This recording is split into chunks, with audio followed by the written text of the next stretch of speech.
Ako si Maria at ito ang aking kwento.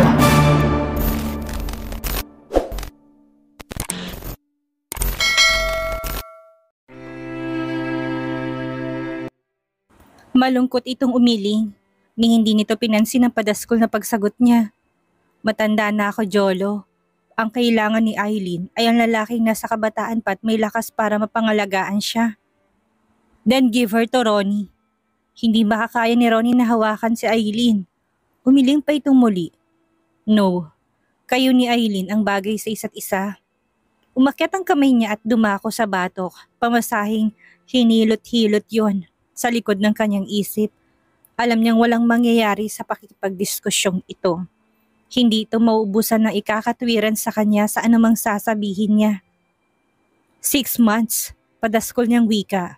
What? Kunot noon itong tanong. I'll agree to a 6-month trial marriage. Sa pagitan na nagiiting ng mga bagang ay pabulong niyang sabi. Saglit lang itong natahimik. Hindi trial para sa iyo ang 6 na buwan. Napakadali ng panahong iyon. Kung gusto mo ng limitasyon, make it 5 years. 1 taon, paungol na wika niya. 4, naningkit ang mga mata niya para silang nasa palengke at nagtatawaran. Gawin nating president ang kasal ni Ria. Papayag ako hanggang 3 taon at hanggang doon lang. Dumilim ang anyo nito. Gusto kong kilabutan, gagamitin mo pang barometro ang kasal ng kapatid mo. Pero sige, payag na ako. Ate Eileen, final exam na namin next week. Hindi na ako pwedeng mag-promissory note. Sumunod sa kanya sa talyer si Eliza. Nagmamadali siyang umalis ng bahay kanina at dahil nag-iwan na siya ng baon para dito ay hindi niya inaasahang susunod pa ito sa talyer. Ngayon alam na niya kung bakit. Oo, sa Sabado ibibigay ko sa'yo. Kitang-kita niya na bawasan ng agam-agam sa mukha nito.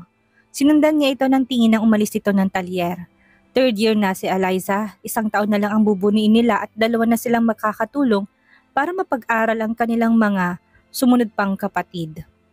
Mainam namang pag-aralin ng kapatid, matalino at responsable, ni hindi nagpapaligaw. Kagaya niya noon, puno rin ito ng pangarap.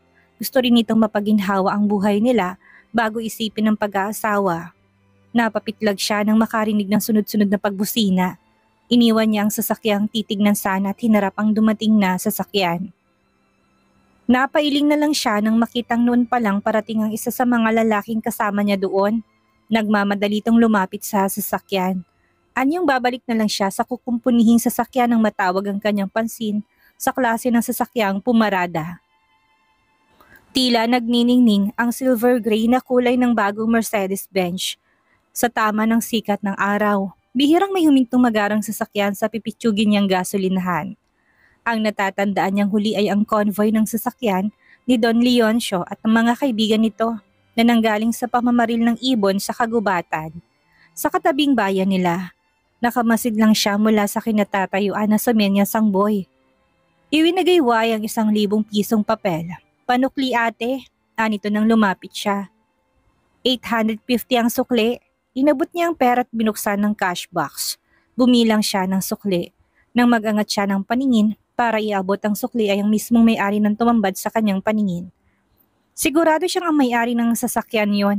Base sa bihis at tindig, matikas ang anyo nito.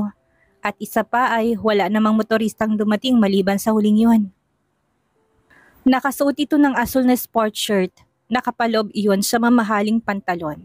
Hindi naman siya ganon ka-inosente sa mga tatak ng damit. At isa pa ay kitang-kita sa kilos nitong pagkakaiba sa pangkaraniwang tao. Mabilis niyang iniiwas ang tingin nang makita niyang nahuli siya nitong nagsusuri sa anyo nito. Kunway tiniyak niyang tama ang sukli bago inabot dito. Sukli ho ninyo. Salamat, kaswal na wika niya. Ni hindi nito binilang ang inabot niyang pera. Basta na lang nitong ibinulsa.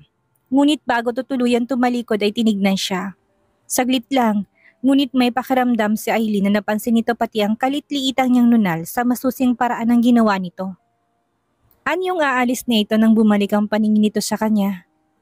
Nasaan si Ramon? Tanong nito at matapos sumulyap sa kanya ay tinuon ng tingin sa karatula. Ano? Yun ang nabasa ko sa karatula ng talyer. Nasaan siya? Patay ng asawa ko. Hindi ko na binagong karatula kahit wala na siya. Ganun ba? Anito at tumalikod na. Gustuhin man niya sundan ito ng tingin ay hindi na niya ginawa. Kunway inabala niyang sarili sa pag-aayos ng kaha. Hindi na niya napansin na bago tutuluyang sumakay sa sasakyan ay hinagod pa nitong kabuuan ng pwestong iyon. Pagod na pagod si Aileen na umuwi ng hapong iyon. Hindi pumasok ang isa pang katulong niya sa gasolinahan at sa kabila ng kaabalahan niya sa pagkukumpuni ng makina ng sasakyan ay tumutulong pa siya sa pagkakarga ng gasolina sa mga motorista. Idagdag pa ang pagtayo-tayo niya para magsukli. Halos manlimahid ng itsura niya. Hindi na nga maipintang mukha niya at kulang na lang ay dumiretso siya ng higa sa kama. Amoy gasolina ka, wika ng ina niyang si Aling Susana nang bumungad siya. Sa gasolinahan ho naman ako nang galing, katwiran niya. Inosyoso niya ang nakasalang na ulam. Kaldereta, may bisita marahil, dahil kumpara sa kanila lang ay hindi magluluto ng ganong klase ng putahe ang kanyang ina. Maglinis ka na ng sarili mo, ipapakilala ko sa iyong guest na dumating. Nakaalis na siguro para sumaglit sa kabilang bayan kung wala ka napasing sasakyang nakaparada sa harap. Umiling siya. Pagod ho ako, mas gusto ko magpahinga na lang. Hindi maaari, tutol nito. Anak siya ni Don Leoncio. Nakakahiya naman kung hindi natin iistimahing mabuti si Jolo. Siya ang may sabi na nagustuhan ng Don ang pamamalagi rito. Kaya dito na rin niya piniling kumuha ng kwarto kahit na sa kabilang bayan pang sadya niya. Napatitig siya sa ina. Hindi ang pagtanaw ng utang na loob kung utang na loob mang matatawag ang malaking tip na iniwan sa kanila ni Don Leoncio sa kulang 1 linggo ng pag-ukupa nito ng kwarto. Mas nakikita niya sa mga mata nitong perang kikitain sa pagkakaroon ng uupa ng kwarto. Hindi rin naman niya ito masisisi. Talagang kinakapos sila ngayon at praktikal lang na istimahing mabuti ang kanilang bisita. Pero hindi siya kumbinsido sa paraang pati siya ay makikihalubilo dito. Masyado na siyang pagod sa maghapong trabaho sa gasolinahan para makapagkwentuhan pa sa bisita. Sagot na ng nanay niya yun, kagaya ng dati. Aakyat na ho muna ako, paalam niya at tinungo ang hagdan. Nang makapasok sa kwarto ay kagad siyang kumuha ng tuwalya at roba. Kating-kati na siya at kulang na lang ay dumiretso siya sa paliligo. Pagbukas niya ng banyo ay halata niyang may gumamit nun. Napasimangot siya. Sigurado siyang ang dulong kwartong kinuha ng bisita. Kung hindi ay dapat na solo niya ang banyo. Yun ang disgusto niya sa pagkaka-renovate ng bahay. Hindi nagawa ng paraan na masolo niya ang banyong yon. 5 ang kwartong laan sa gustong umupa pansamantala. May common bathroom sa bawat 2 silid at ang panghuli wala siyang choice kung hindi ang isalo ang dapat sanay kanyang-kanya. Kaya hindi siya makapag-iwan ng personal na gamit sa banyo. Kadalasan ay nasa gasolinahan siya kapag may dumarating na guest at magugulat na lang siya na may nagkalat na sachet ng shampoo sa banyo. Napagpapasensyahan niya ang ganong bagay, ngunit sa mga pagkakataong wala siya sa mood ay umiinit ang ulo niya. Still nagsasawalang kibo na lang siya at nililinis ang banyo. In fairness sa kasalukuyang bisita, wala naman tong iniwang kalat. Malinis na malinis pa rin ang banyo kagaya ng kung paano niya iyon iniwan kaninang umaga. At ang tanging tanda na may gumamit ay ang basang tiles at ang amoy ng sabon na naiwan. Matapos ilakang pinto ay mabilis siyang nagubad at tumapat sa dutya. Luxury na sa kanya na may hot and cold ang tubig. Nang malinis ang katawan, ay hinayaan niya sariling magtagal pa sa ilalim ng dutya. Sa pamamagitan ng pagtama ng maligamgam na tubig sa katawan niya ay para na rin siyang minamasahe. Naisip niya, kapag nagkaroon siya ng sobra-sobrang pera, uunahin niya magpakabit ng bathtub para lalo siyang masiyahan sa paliligo. Tinutuyo na niya ang katawan sa pamamagitan ng tuwalya nang may mapansin siya sa harap ng malaking salamin. Curious na dinampot niya yon.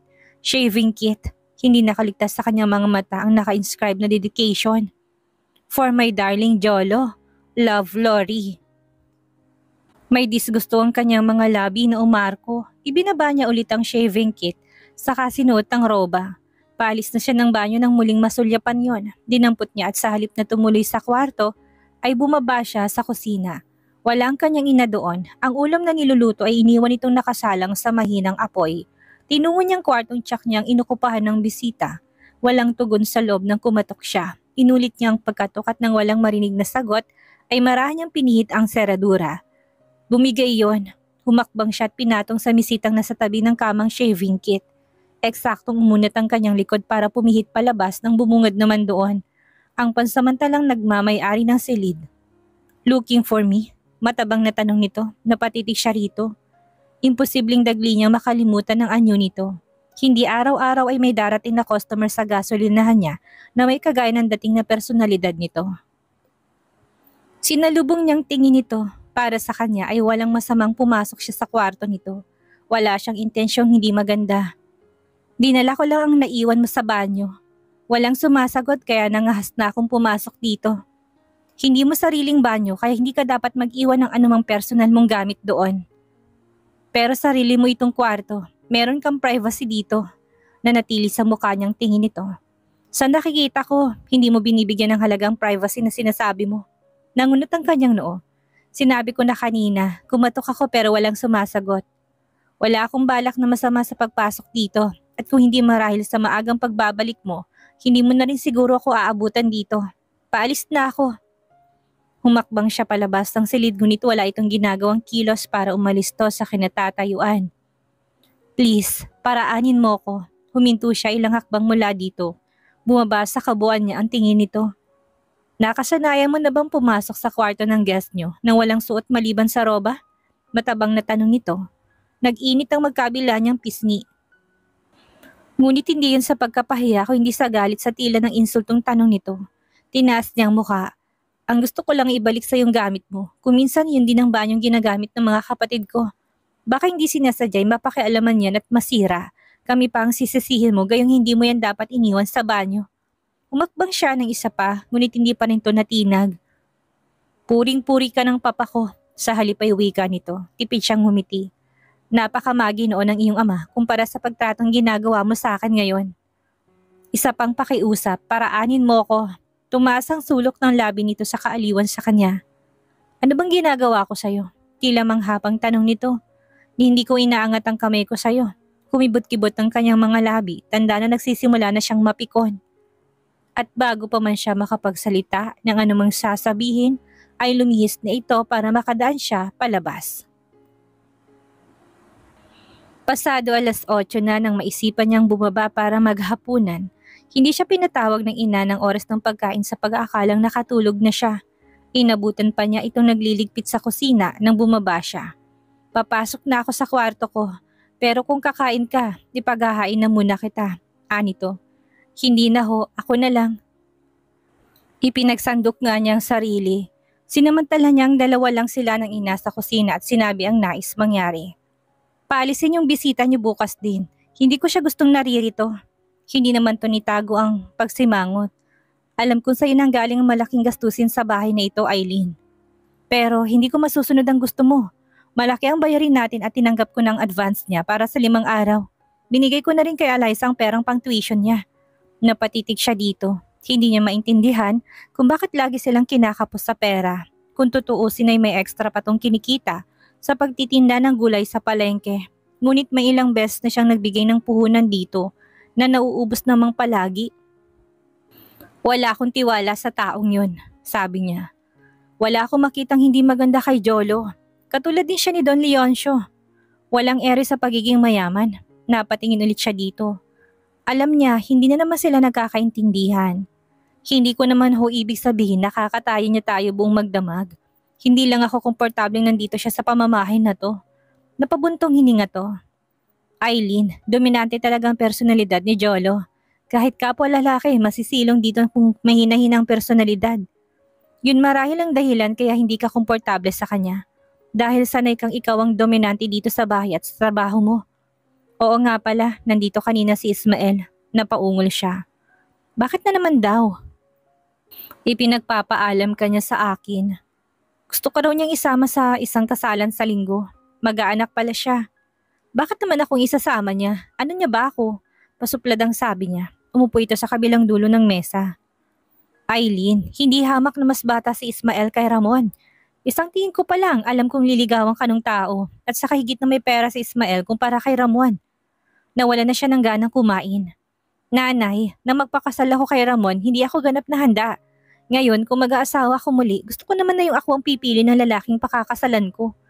At isa pa, kung gusto ko ngang mag-asawa, sa ngayon hindi yan pumapasok sa isip ko. 22 ka lang, Eileen. Malapit na mag-23. Kung nag-aayos ka lang ng sarili mo, mukha ka pa ring dalaga. Lalo't hindi ka naman nagkaanak. Hindi mo na ba gustong mag-asawang muli? Patuloy nito at bago siya nakatugon ay may sumunod na ito ulit sinabi. Kung bibigyan mo lang ng tsansa si Ismael, hindi mo na kailangang isubsob ang sarili mo sa magrasang makina ng sasakyan. Ewan ko ba naman sa'yo, pinag-aaralan ka naman nun ni Ramon kung bakit mas gusto mong magkalikot ng sasakyan. Eileen, hindi araw-araw may lalaki magkaka-interes sa iyo na kagaya ni Ismael. Mariin siyang pumikit at bumilang sa sarili ng hanggang 10. Kailangan niya ng ekstrang pasensya kapag ganun ang diskusyon nila ng ina. Ayaw tanggapin ng isip niyang mukhang pera ito, ngunit kapag ganun ang usapan gusto niyang paniwala ang ganun nga.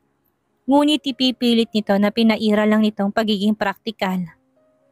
Eileen, sinabi sa akin ni Ismael na kung papayag ka, ay handa siyang pakasalan ka. Kapag nangyari yun, hindi mo na kailangan magtrabaho pa. At hindi na rin ako mapipilitan tumanggap ng bisita dito para mapagkasyang mga kailangan natin. Kasali yun sa ipinangako ni Ismael. Nababalikatin niyang lahat ng responsibilidad mo sa amin ng mga kapatid mo. Nanay, napansin niya si Jolo na papasok sa kusina. Doon lumipat ang direksyon ng kanyang mga mata na maagap namang nasundan ng ina. Jolo, salo nito, may kailangan ka pa ba? Wala ho, sagot nito. Gusto ko lang manghingi ng dispensa sa anak niyo sa hindi magandang engkwentro namin kanina. Meron yata ako nasabi na hindi niya nagustuhan. Lumipat ang tingin nito sa kanya, blanko naman ang ekspresyon ng mukha niya. Hindi kakikitaan ng anumang guilt. Bumalik kay Jolo ang tingin ng kanyang ina. Yang anak ko ay matalim din ng dila ko minsan. Baka siya man ay may nasabing hindi maganda at kailangang ihingi ng dispensa. Maiwan ko na muna kayong dalawa. Umalis na ito at tinungo ang kwarto ng bunso nilang kapatid kung saan mga itong nagkasalo sa kwarto. Hindi naman niya pinansin ang presensya ni Jolo. Sa halip, niligpit niya ang pinagkainan. Tapos na niya yung hugasan. Ay naroon pa rin ito. Waring hinihintay nitong matapos siya. Sa huli, hinarap niya to. Gusto mo bang magkape? Umiling to. I want to apologize. Anito. Kalimutan na natin yun. Pwede ka nang bumalik sa kwarto mo. Ngunit tila wala itong narinig. Kahit na marami na ngayong babaeng gumagawa ng trabahong lalaki, ilan pa rin ang katulad mong mekaniko. Bakit ka nagka-interes sa ganong trabaho? Kaswal na tanong nito. Trabaho yun ng asawa ko. Gusto kong makatulong kaya pinag-aralan ko. Hinila niya ang silyang inuupuan kanina at naupo doon. Bakit tinanong mo pa sa akin si Ramon kanina? Alam mo na kung sino ako na magpakarga ka ng gasolina, hindi ba?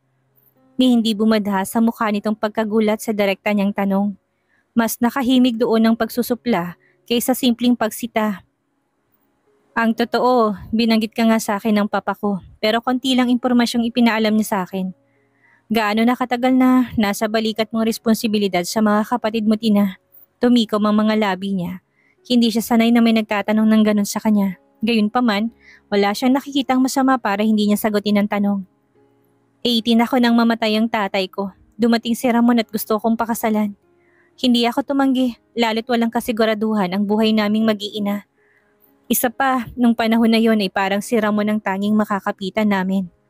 Nang mamatay siya, yung negosyong naiwan niyang pinipilit kong pagyamanin. Attentive naman ito sa pakikinig at ang sumunod na tanong nito ay tila nakaprograma na sa utak. Bakit hindi ka pumayag na magpakasal kay Ismael gaya ng gusto ni Aling Susana?